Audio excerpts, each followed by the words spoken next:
이 아침 참 잘 나오셨습니다. 우리 옆에 분 한번 인사하도록 하겠습니다. 잘 나오셨습니다. 수고하셨습니다. 큰 은혜 은혜 받으십시오. 받으십시오. 오늘 본문의 말씀을 통해서 신령한 돌, 신령한 공동체라는 제목으로 말씀을 나누도록 하겠습니다. 사람은 성장하는 동안 사람은 늙지 않는다라는 말이 있습니다. 100세의 연세대 명예 교수인 김형석 교수님이 남긴 이렇게 말한 메시지죠. 그는 이렇게 말합니다. 인생에서 제일 좋고 행복한 나이는 라고 얘기하면서 여러분 행복한 나이가 몇 살 정도 될 것 같아요? 18살 그때 결혼하기 전에 이팔 청춘인 또 처대기 넣고 뭐 이런 상황도 있겠죠. 이분은 100세가 넘다 보니까 이렇게 말합니다. 65세에서 75세까지 그때가 제일 행복했답니다. 왜 그러냐면 성장하는 60세부터 75세까지 그가 아름답게 이렇게 건강하게 자기 스스로가 자랐다라고 생각하기 때문에 이 나이대가 제일 행복했다라고 이렇게 얘기하죠.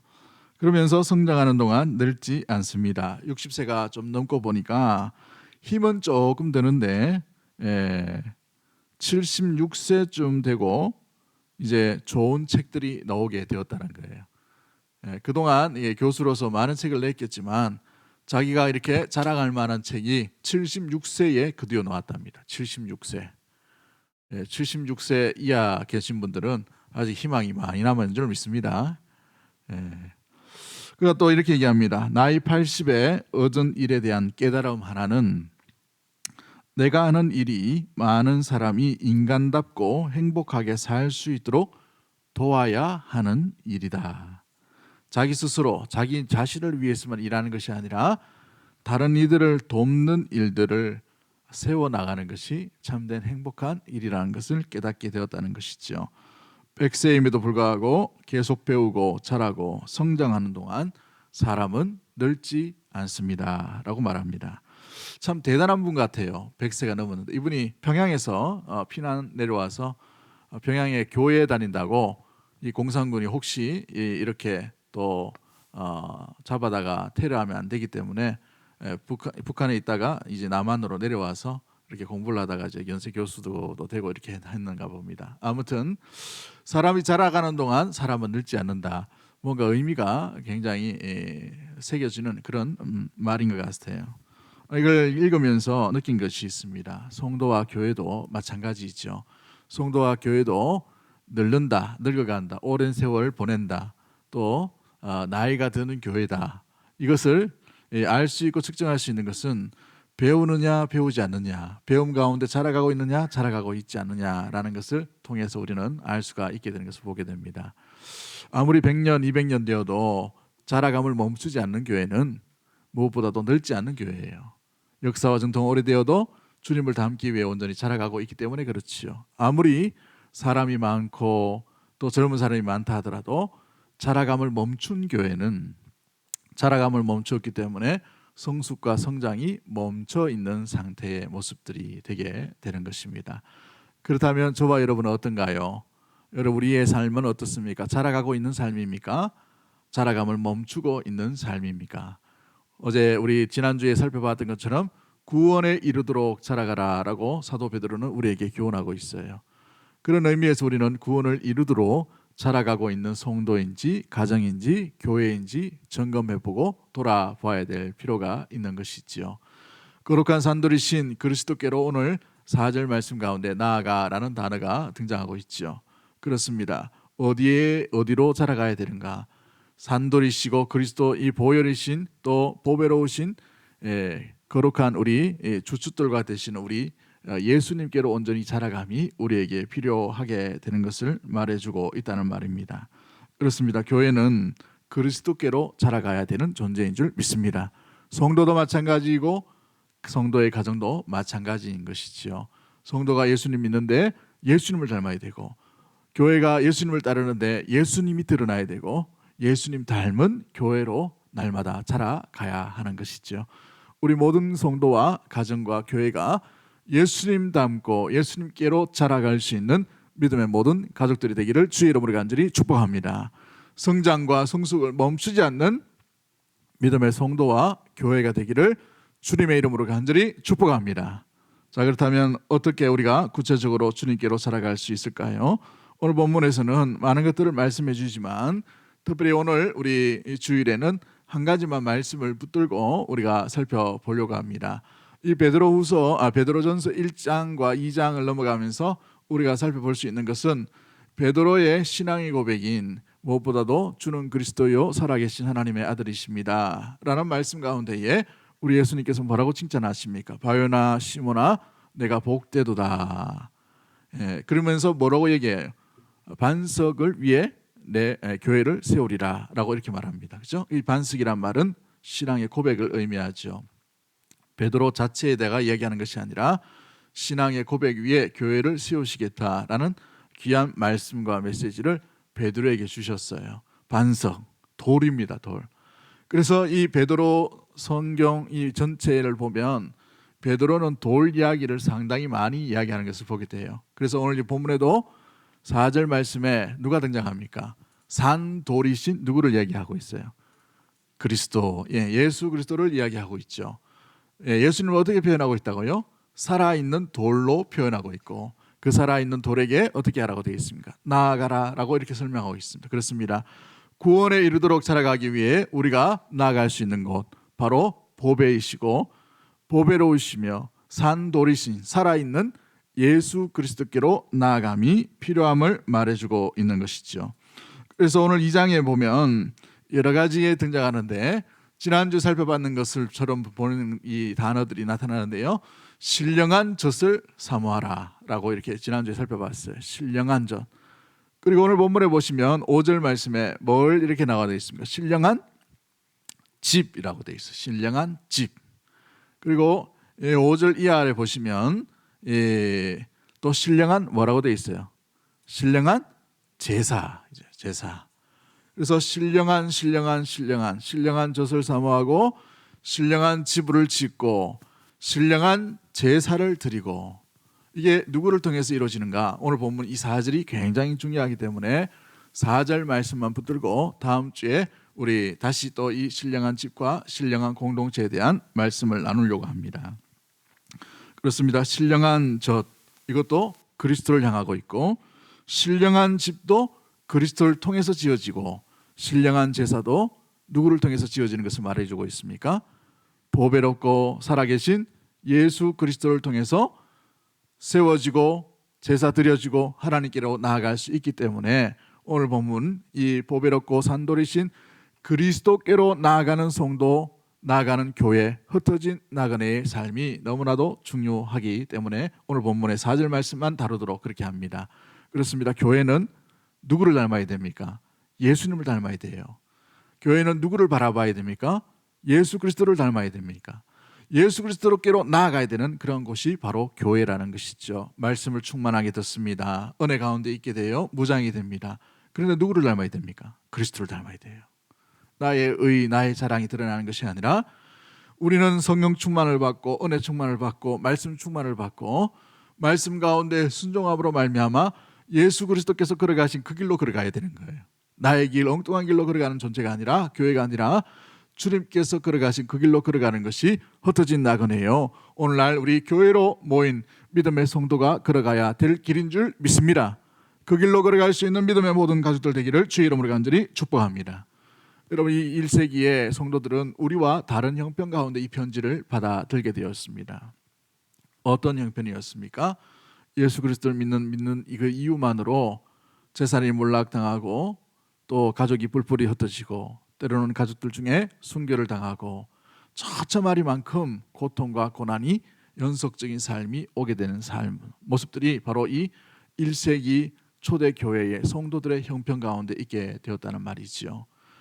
그래서 흩어져 있습니다. 본도, 갈라디아, 또 무엇보다도 산속 산맥 그 한복판으로 들어가게 되고 지금도 이 지역에 아르메니아 이런 지역에 예수 믿는 사람들이 아직도 있어요. 그 모슬렘 지역이 점령하고 또 탈레반과 IS가 막 점령하려고 하는 그런 상황 가운데서도 예수님을 믿는 것을 지키기 위해 몸부림치는 사람들이 남겨져 있단 말이죠.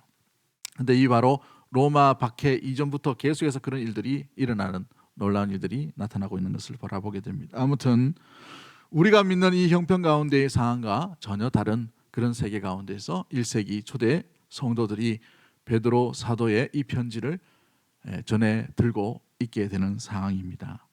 예수 믿은 것밖에 없는데 재산이 몰락되었어요. 처참하죠.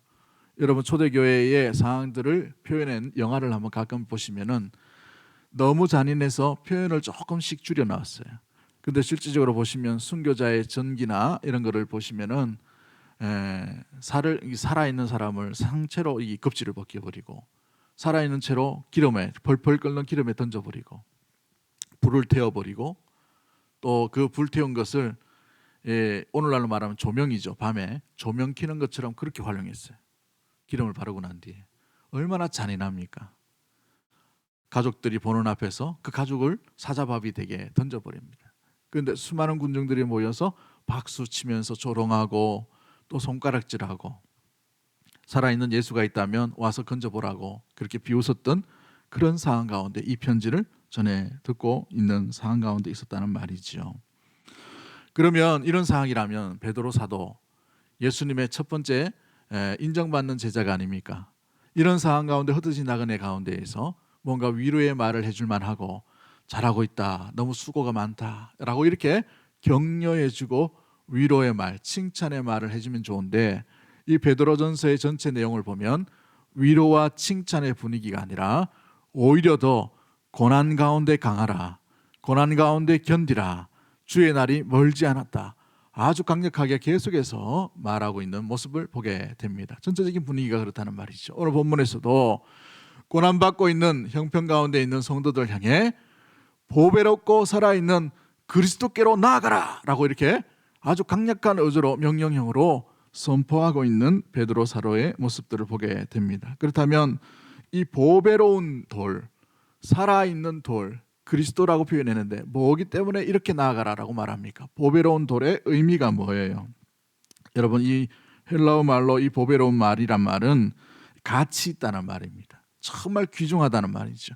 영예스럽고 영광스럽고 무엇보다도 명예스러운 일이 바로 이 보배로운이라는 단어를 쓰고 있습니다. 그렇습니다. 그리스도께서는 사람들에게 버림받았고 저주받았고 사람들에게 조롱과 또 비난과 비판과 손가락질과 죽임을 당하셨지만 그러나 가치 없는 분이 아니라 세상과 비교할 수 없는 존귀한 분이요 영광스러운 분이요 세상에 놀라운 가치가 있는 분이 바로 예수 그리스도임을 말해주고 있다는 사실이에요. 이 말이 표현해진 것이 무엇입니까? 우리의 믿음이 헛된 믿음이 아니라는 것이죠. 믿음의 주여이신 그리스도가 가치 없는 분이 아니라 이 땅에 있는 가치와 비교할 수 없는 존귀한 분이라는 것을 말해주고 있습니다. 또 이 예수님께서 어떻게 베드로 사도가 표현하고 있습니까? 산돌이다라고 되어 있어요. 리빙스톤이라고 말하고 있죠. 살아있다. 이건 뭘 이야기하고 있어요? 예수님은 이 대제사장과 서기관들과 바리새인들과 유대인들에 의해서 죽임을 당하셨지만 뭐 하셨다는 말이에요? 살았고 지금도 역사하고 계시고 지금도 우리와 함께 하시는 분이 산돌이신 예수 그리스도임을 이 베드로 사도가 고백하고 있다는 것이죠. 많은 사람들이 믿음 때문에 뿔뿔이 흩어집니다. 많은 사람들이 믿음을 지키기 위해서 이 감옥과 또 무덤 속으로 들어갑니다. 그럼에도 불구하고 그 속에서 많은 사람들, 이웃 사람들, 또 간수들이나 로마 군인들이나 여러 사람들이 너가 믿는 믿음이 정말 믿음이냐? 예수 죽었지 않냐? 죽은 사람이 어떻게 너희를 살릴 수 있고 너희를 건질 수 있고 너희와 함께 할 수 있느냐라고 얘기하고 비웃음 가운데 이 성도들이 어떤 마음이 들었을까요? 너무 고난이 강하고 너무 고난이 고통이 너무 심할 때 어떤 생각이 듭니까? 여러분 고난의 터널이 굉장히 길어질 때 어떤 마음이 들어요? 솔직히 여러분 마음 가운데 어떤 내면이 듭니까? 진짜 믿음이 있나? 예수님이 진짜 살아계시나? 그럼 왜 이렇게 놔두시나? 빨리 좀 이렇게 하셔가지고 좀 이렇게 하시면 좋은데 회복시켜 주시면 좋고 고쳐주시면 좋고 일어나게 하시면 좋고 견디게 하시면 좋고 이 고난을 빨리 통과하면 좋은데 주님 어디 계시나? 주님이 과연 내 인생 가운데 우리 삶 가운데 살아계시나?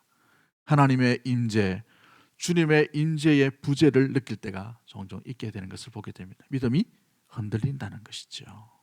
믿음이 연약해진다는 말입니다. 그러할 때에 베드로 사도는 흩어져 있는 나그네를 통해서 뭐라고 말합니까? 주는 살아계시고 지금도 일하시고 지금도 함께 하시며 지금도 역사하시는 살아있는 존재, 살아있는 분, 놀랍게 가치 있는 그분이 우리가 믿는 믿음의 주요이신 예수 그리스도이심을 믿음으로 고백하고 있다는 사실인 것입니다. 여러분은 주님을 어떻게 생각하고 있나요? 어떻게 따르고 있습니까? 주님은 어떤 분이라고 생각되고 있나요? 살아 역사하시는 분이라고 생각하십니까? 살아 움직이시는 분이라고 생각하십니까? 그 주님을 믿고 있나요? 그렇다면 살아계신 하나님, 살아계신 예수 그리스도이면 보고 계시고 지켜보고 계시며 인도하고 계시고 모든 것을 다스리고 계시고 모든 것을 이끌고 계시며 모든 것을 감찰하고 계심을 여러분 기억할 수 있는 믿음의 모든 가족들 되기를 주의 이름으로 간절히 축복합니다.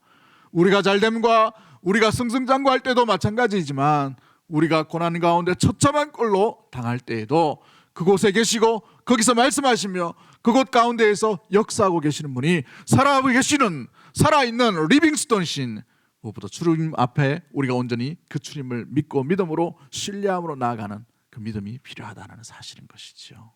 살아있는 주님을 믿는 믿음의 모든 가족들 되기를 주의 이름으로 간절히 축복합니다. 근데 그 주님 앞으로 나아가라 라고 되어 있어요. 나아가라. 이 단어가 이 헬라어로 짜라는 단어인데 여러 가지 의미가 있겠지만 세 가지 의미가 있습니다. 하나는 자라가라라는 거예요. 자라가라.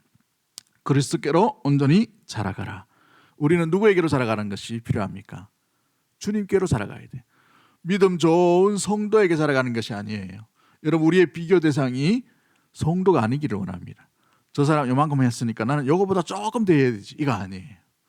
저 사람이 이렇게 하니까 나도 저 사람 따라하면 되겠지. 이거 아닙니다. 사람 연약해요. 완벽할 수는 없습니다. 저렇게 열심히 일하고 저렇게 열심히 봉사해도 단점과 허점이 남겨진 사람이 바로 우리 연약한 사람이죠. 그런데 우리가 완전한 것이 뭡니까? 그런 사람을 하나님께서 이끄시고 채워주시고 주님의 충만으로 인도해 가시는 것을 우리가 알고 믿고 있기 때문에 그런 것이에요. 그러므로 우리는 연약하지만 우리를 다스리시고 우리를 붙드신 분이 완전하신 분이므로 우리가 성도를 바라볼 때에 성자, 성도라고 이렇게 불러줄 수 있는 이유가 바로 여기에 있어요. 우리는 우리 스스로 성도라고 부를 수가 없어요. 우리는 우리 스스로 성자라고 부를 수는 없습니다. 그런데 주님의 은혜, 주님이 돌보심, 주님 안에 있기 때문에 바로 우리가 주님으로 인하여서 바로 성도님이라고 이렇게 부를 수가 있는 것이지요. 목사라는 이름보다, 장로라는 이름보다, 권사라는 이름보다, 집사라는 이름보다 더 놀랍고 더 존귀한 이름이 세인트, 성도예요. 성도. 할렐루야. 그러면 그 성도는 누구를 닮아야 됩니까? 그리스도를 닮아야 돼요. 그리스도를. 그러므로 그리스도께로 나아감이 필요하다는 것이죠. 두 번째, 이 나아간다라는 의미는 무엇을 얘기합니까? 그리스도를 통하여서라는 이야기를 할 수가 있어요. 그리스도를 통하여서. 우리는 누구를 통하여서 기도를 드리게 됩니까? 누구 이름으로 기도해요? 김종균 이름으로 기도를 드립니까? 아니에요. 예전에 어떤 믿음이 약한 사람이 아직 기도에 대해서 잘 배우지 못한 사람이죠. 끝을 못 내 가지고 빙빙빙빙 계속 돌다가 했던 말 또 했다가 했던 말 또 했다가 엉뚱한 이름으로 기도드립니다 하고 끝내보고 나와버렸어요. 가끔 실수하는 그런 분이 있더라고요. 권사님이신데 다른 교회에 얼마나 웃었는지 몰라요. 야, 권사쯤 됐으면 이제 믿음이 됐을 텐데 예수님 이름으로 기도드립니다. 이걸 못 해가지고 그 이름이 생각나긴 하는데 주님 이름으로 하려고 했다가 뭘 얘기하려고 했다가 못하고 엉뚱하게 이렇게 끝내고 내려가는 것을 보게 되는데 우리는 예수님 그 이름을 통해서 하나님께 기도할 수가 있어요. 믿으십니까? 우리 예배를 드릴 때 누구를 통해서 하나님께 예배를 드리는 거예요? 예수 그리스도죠. 그렇습니다. 구약은 대제사장을 통해서 하나님께로 온전히 나아갈 수 있었습니다. 대제사장을 통해서 나아갈 수밖에 없죠. 우리가 직접 하나님께로 나아갈 수 없었어요. 죄가 있기 때문에 그렇죠. 그런데 오늘날 우리 예수 그리스도께서 완전하고 완벽한 거룩하신 보혈로 모든 피를 우리의 죄를 다 대속하심으로 말미암아 그 그리스도의 보혈로 인하여서 완전하시고 흠이 없으신 대제사장이신 예수 그리스도를 통해 우리는 하나님께로 온전히 나아갈 수 있는 예배 드리는 예배자가 될 수 있는 줄 믿습니다. 그로 인하여서 우리는 보배롭고 산돌이신 예수님께 나아간다는 말은 예수님을 통하여서 우리는 하나님을 만나고 예수님을 통하여서 하나님의 음성을 듣고 예수님을 통하여서 하나님과 함께 동행하며 예수님을 통해서 하나님께서 인도하신 길로 온전히 나아갈 수 있는 그런 삶을 살아가는 존재가 될 수가 있게 되는 것이죠. 그렇습니다. 주님에 의해서 주님을 통과함으로 주님과 함께함으로 말미암아 이와 같은 일들이 일어나게 됩니다. 히브리서 7장 25절 말씀에 그러므로 자기를 힘입어 하나님께 나아가는 자들을 온전히 구원하실 수 있으니 이는 그가 항상 살아 계셔서 그들을 위하여 간구하심이라 라고 말씀하십니다. 그리스도를 통해서 우리는 하나님을 만나게 되는 줄 믿습니다. 오늘 이 아침에 주님을 통하여서 우리가 하나님을 만날 수 있는 믿음의 모든 가족들 되기를 주의 이름으로 간절히 축복합니다. 그리스도의 주신 말씀을 통해서 하나님의 음성을 듣는 믿음의 모든 가족들 되기를 주의 이름으로 간절히 축복합니다. 마지막 세 번째로 우리가 바라볼 수 있는 것이 뭐예요? 그리스도께로 나아간다라는 말은 뭡니까? 무엇보다도 주님 앞에 전념한다라는 의미를 가지고 있어요. 누구에게 전념하느냐? 주님께 전념한다는 것이죠. 이 전념한다는 말은 집중한다라는 말입니다. 성도와 교회는 누구에게 집중해야 됩니까? 예수님께 집중해야 되는 것이죠. 예수님께 답이 있기 때문에 그렇습니다. 고난을 당하고 있어요. 어려운 일 당합니다. 예기치 못한 어려움과 판단력이 흐려지는 일들이 일어납니다. 그러면 예수님께 전념하면 돼요. 예수님이 어떻게 하셨나? 예수님께서 어떻게 말씀하셨나? 예수님께서 어떤 마음을 가지셨나? 예수님께서 어떻게 지시하셨나? 예수님께서 무엇라고 우리에게 들려주셨나? 그 말씀으로 또 예수님께로 집중하면 우리는 이 땅 가운데 방황치 아니하고 길을 놓쳐버린 것이 아니라 방향타를 정확하게 그 예수님께 고정됨으로 말미암아 헷갈리지 아니하고 돌아다니지 아니하고 온전한 지름길로 걸어가게 되는 일들이 일어나게 될 줄 믿습니다. 삶의 고난과 고통이 올 때에 우리가 누구에게 전념해야 되는가? 그리스도께로 전념할 수 있는 믿음의 모든 가족들 되기를 주의 이름으로 간절히 축복합니다.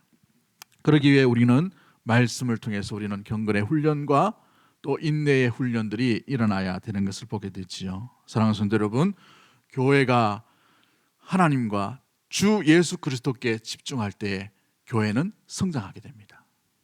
교회는 자라가게 되어 있어요. 고난도 감당할 수 있게 됩니다. 어려운 일도 충분히 할 수가 있게 되는 거예요. 주님 닮지 아니하고 주님을 따라하지 아니하고 할 때에 뭔가 할 수 있는 것은 우리가 범죄밖에 없어요. 실수밖에 없습니다. 목적지가 다르기 때문에 그래요. 사랑하는 성도들, 우리가 성도와 교회로서 신령한 집과 거룩한 신령한 제사를 드리는 믿음의 공동체로서 주 예수 그리스도께 온전히 집념하고 무엇보다도 집중하며 그 주님을 통해서 주님을 닮아가며 주님께로 자라갈 수 있는 사랑하는 믿음의 모든 가족들이 되기를 주의 이름으로 간절히 축복합니다. 자라감의 여러 가지의 단계가 있어요. 무엇보다도 첫 번째 단계는 거듭남의 단계입니다. 무엇보다도 우리가 내면 가운데에서 예수 그리스도를 믿음으로 말미암아 예수 그리스도를 영접함으로 온전히 이 기쁨 가운데 거하는 단계가 거듭남의 단계예요. 두 번째 단계가 성숙의 단계입니다. 성숙의 단계는 무엇보다도 주님께서 주신 은혜 가운데에 잠기는 단계이죠. 대부분의 성도가 이 정도 가운데에서 우리가 만족을 누리고 살아갈 때가 있어요. 세 번째 단계가 뭐냐 하면 사역의 단계입니다. 주의 맡은 일들을 일꾼으로서 일하는 일의 단계의 모습들이죠. 대부분이 이 단계에 넘어갈 때에 실수하기도 하고 넘어지기도 하고 자기의 생각과 자기 임의대로 할 때가 종종 많이 들게 됩니다. 그런데 이 단계를 뛰어넘어야 돼요. 일만 하는 것이 아니라 우리의 자라감의 단계는 성숙, 무엇보다도 성품의 단계로 넣어가야 되는 것이죠. 그것은 바로 주 예수 그리스도의 인품과 인격을 담는 단계로 넘어가야 합니다. 일만 열심히 하다가 사람들 다 불보레 흩어져 버리는 그런 일들 얼마나 많이 봤어요. 한국 교회만큼 일 잘하는 교회가 어디 있습니까? 한국 교회만큼 이렇게 대형 교회가 세워진 교회도 없어요. 나라도 없습니다. 감리교 최고 큰 교회가 한국에 있고 장로교 제일 큰 교회가 한국에 있어요. 침례교 제일 큰 교회가 한국에 있습니다. 각 교파의 제일 큰 교회가 한국에 있습니다만은 여러분, 한국 사회에서 예전 우리 이 8.15 광복을 맞아 했지만 이전에 초대교회 우리 한국교회는 많은 사람들과 한국 국민들로 인하여서 칭찬과 또 인정과 신뢰를 받았던 교회였습니다.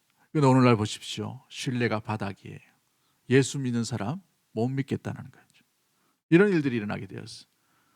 아무리 교회에서는 직분이 일어나고 열심히 일한다 하더라도 그 열심히 세상 사람들이 인정해 주지 않는 일들이 나타나는 것을 보게 됩니다. 물론 그 인정이 사람을 바라보는 인정이 되면 안 되겠습니다만은 존중과 신뢰가 바닥이라는 것은 심각한 문제의 모습이지요. 우리가 주님을 닮지 못했기 때문에, 교회가 주님을 전념하지 못했기 때문에, 교회가 주님을 통과하지 못했기 때문에 교회는 그만큼 사람이 모여지는 사람의 구성인 공동체로 전락해 버리고 말았다는 사실인 것입니다. 사랑하는 성도 여러분, 그렇습니다. 우리는 믿음의 공동체가 주님을 닮은 성도와 주님을 닮은 교회로서 주님께 전념하고 주님께 집중함으로 주님 닮은, 꼭 주님 닮은 그런 아름다운 공동체와 신령한 집, 신령한 제사, 아름답게 드리는 예배가 나타나게 되기를 주의 이름으로 간절히 축복합니다. 우리 옆에 분 한번 인사하도록 하겠습니다. 주님 닮으셨네요. 주님 닮으셨네요. 성도와 교회는 예수님을 닮아야 됩니다. 예수님께 나아가라는 의미는 바로 예수님의 인품과 예수님께서 하신 일들이 드러나도록 하는 것이지요. 다음 주에 살펴볼 것은 신령한 집, 영적인 집으로 되어 가야 되는 모습들이 여기에 담겨져 있습니다. 사랑하는 성도 여러분, 그렇습니다. 그렇기 때문에 우리가 주님께서 걸어가신 길이 뭔지를 돌아봐야 되고 살펴봐야 되고 묵상을 해야 되고 간직해야 되는 것이죠. 우리 예수님은 고난 앞에 굴복하지 않으셨어요. 우리 예수님은 고통과 죽음 앞에서도 두려워하지 않으셨습니다. 우리 예수님은 이 십자가의 길 가운데에서도 잠깐 근심은 하셨지만 끝까지 주님의 뜻을 이루는 방향으로 십자가도 짊어지시고 다 이루신 분이 우리 주 예수 그리스도라는 사실이죠. 그렇습니다. 사랑하는 성도 여러분, 우리에게는 이와 같은 여러 가지 상황 가운데 고난과 고통이 따라오는 인생 가운데 살고 있어요. 저마다의 고통이 저마다의 깊이와 저마다의 삶으로 말미암아 드러나게 되어 있어요. 어떤 사람은 조금 아프다 해가지고 아이 별거 아니다 말할 수가 없어요. 그 사람에게는 엄청난 아픔인 거예요. 어떤 이에게는 조금 한 30만 원 돈 잃어버린 게 그 사람이 전 재산일 수 있단 말이죠. 건강도 마찬가지죠. 아픈 사람이 더 아프면 어떻게 됩니까? 그 연약함 가운데 무너질 수밖에 없는 것을 보게 되죠.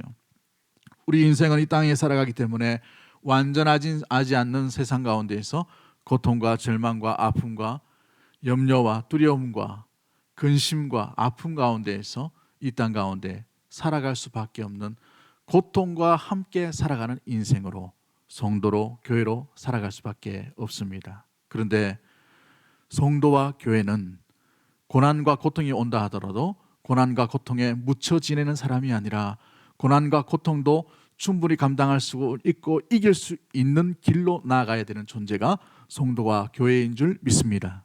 왜 그렇습니까? 그리스도께로 나아가고 그리스도께로 자라가고 그리스도께로 통과한 인생, 주님이 어떻게 하시는지를 보게 되면 주님은 고난 앞에 넘어지지 않으시고 고난 앞에도 십자가를 끝까지 짊어지신 분이시요 우리의 모든 죄를 이루기 위해 아버지의 뜻을 완전히 대속하신 모든 사역들을 이루신 분이 우리 주 예수 그리스도, 보배롭고 살아계신 그분인 줄 믿습니다. 그분을 따르고 있기 때문에 우리에게 있는 이 오늘 현실에 있는 고통, 오늘 이 현실에 있는 아픔, 이 현실에 있는 상실, 이 현실에 있는 두려움, 이 현실에 있는 공포와 같은 염려와 아픔들도 우리는 충분히 감당할 수 있다는 사실입니다. 감당할 수 있다는 사실이에요. 내일 우리가 세상으로 나갈 때 두려워하지 마십시오. 근심하지 마십시오. 고난 앞에 패배자로 살아가지 않게 되기를 주의 이름으로 간절히 축복합니다. 주님께로 나아가는 믿음의 모든 가족들 되기를 주의 이름으로 간절히 축복합니다. 주님께서 걸어가신 길로 함께 걸어갈 수 있게 되기를 주의 이름으로 간절히 축복합니다. 모든 인생의 답이 주님께 달려있음을 기억하며 주님께 전념할 수 있는 믿음의 성도와 가정과 교회가 되기를 주의 이름으로 간절히 축복합니다. 그러면 그 고난도 충분히 감당할 수 있고 이길 수 있고 무엇보다도 극복할 수 있는 놀라운 일들이 나타나게 됩니다. 우리 주님께서 왜 참으셨어요? 십자가보다 그 십자가 뒤에 영광을 바라보시면서 아버지께서 주실 존귀와 영광과 칭찬 가운데에서 그 하나님의 나라를 바라보았기 때문에 십자가도 감당할 수 있게 되는 것이죠. 로마서 8장 18절 말씀에 생각컨대 현재의 고난은 장차 우리에게 나타날 영광과 좋게 비교할 수 없도다라고 말하고 있어요. 할렐루야. 우리 주님의 나라 가운데 임할 때에 주님께서 우리에게 주실 영광과 지금 있는 고통과는 비교 게임이 안 된다는 말이에요. 비교할 수 없다는 말이지요. 여러분, 우리 여성분들이 참 많이 있지만 여러분들이 아기 낳을 때 어떤 마음이 들었습니까? 두려운 마음이 들었죠. 안 두려웠던 분이 계십니까? 얼굴 보니 우리 대구 동성교회 성도님들은 뭐 두려움이 아니라 기쁨 가운데 출산하시는 것. 물론 기쁘시겠지만 여러분, 이 어떤 분이 글을 써놨는데 이 출산의 고통은 칼로 자기 배를 안에서 도려내는 것 같은 그런 아픔이다. 뭐 이렇게 표현해서 뭐 다 정확하게 표현은 아니겠지만 죽을 것 같은 거의 생명이 죽음 직전 가운데 있을 때에 출산한다. 이렇게 산부인과 출산할 때 남자들이 가끔 남편이 들어가면 그것 때문에 아기 놓는 게 겁내한답니다. 조심해야 될 부분도 있겠지만 아무튼 그 고통 가운데에서 정말 사망, 죽음이 왔다 갔다 하는 그 순간 가운데 아이를 출산했어요. 그런데 그 아이를 안고 여러분 어떤 마음이 들었습니까? 고통이 어떻게 됐어요? 고통이 기억나지 않아요. 아이를 안고 감사하는 마음, 기뻐하는 마음, 행복하는 마음, 내가 낳았다니 이런 보람, 즐거움, 행복함. 그렇죠. 이 땅에 있는 이 고난과 고통, 저 하나님 나라의 기쁨 비교할 게 없어서 제가 이것을 비교했습니다마는 사랑하는 성도 여러분, 이것보다 수백 배, 수천 배, 수만 배의 기쁨과 영광과 존귀와 칭찬이 내 아버지의 집, 우리가 가야 할 그 하나님의 나라에 우리를 위해 주님께서 예비해 놓으신 줄을 믿는 믿음의 모든 가족들 되기를 주의 이름으로 간절히 축복합니다. 그 영광의 나라 가운데에서 우리 모두가 함께 나가기를 원합니다. 그러려면 우리가 주님을 바라봐야 됩니다. 주님께로만 나아가야 됩니다. 주님을 닮은 교회가 되어야 됩니다. 주님의 점령하는 성도와 가정과 교회로 아름답게 자라가야 될 줄 믿습니다. 삶이 참 힘드시죠. 이 코로나 델타 변이 바이러스가 젊은 사람들에게 더 빨리 유행하여서 뭐 감기처럼 오기도 하고 중증은 없지만 그래도 연일 매스컴에서 2,000명이 넘는다, 1,800명이 넘는다. 이 대구 인근의 세계 교회가 또 전파됨으로 말미암아서 또 교회가 또 여러 가지 또 매스컴에 또 타기도 하고 여러 가지 좋지 않은 소식들이 참 많이 있어요. 자영업자들이 너무너무 힘들어합니다. 사람들이 오지 못하니까 그렇죠. 5명 이상 모이지 못하니까 얼마나 그래요. 어느 교회는 회의 잠깐 한다고 10분 모였는데 거기서 감염이 돼가지고 수천 명 성도들이 검사하는 일들이 일어나게 되었어요. 참 어렵어요. 교회도 어렵고 사회도 어렵고 고통 많은 이 세상입니다. 그럴 때 우리가 누구를 바라봐야 됩니까? 주님을 바라봐야 돼요. 여기에 살 길이 있는 줄 믿습니다. 여기에 생명줄이 있는 줄 믿습니다. 여기에 집념하고 여기에 전념하고 이 예수 그리스도를 통과하고 예수 그리스도가 자라갈 때에 이 고난과 고통도 감당할 수 있는 체력도 훈련도 인내도 연단도 일어나게 되는 것이지요. 주님 나라 가운데에 귀하게 이 아름다운 모습으로 말미암아 주님께서 장차 주실 놀라운 상급들을 기대하며 우리에게 당한 이 경주를 끝까지 인내하며 달려갈 수 있는 사랑하는 주의 백성들 다 되기를 주의 이름으로 간절히 축복합니다. 우리 찬양 하나 합니다. 괴로울 때 주님의 얼굴 보라, 평화의 주님 바라보아라. 우리 믿음으로 고백합니다.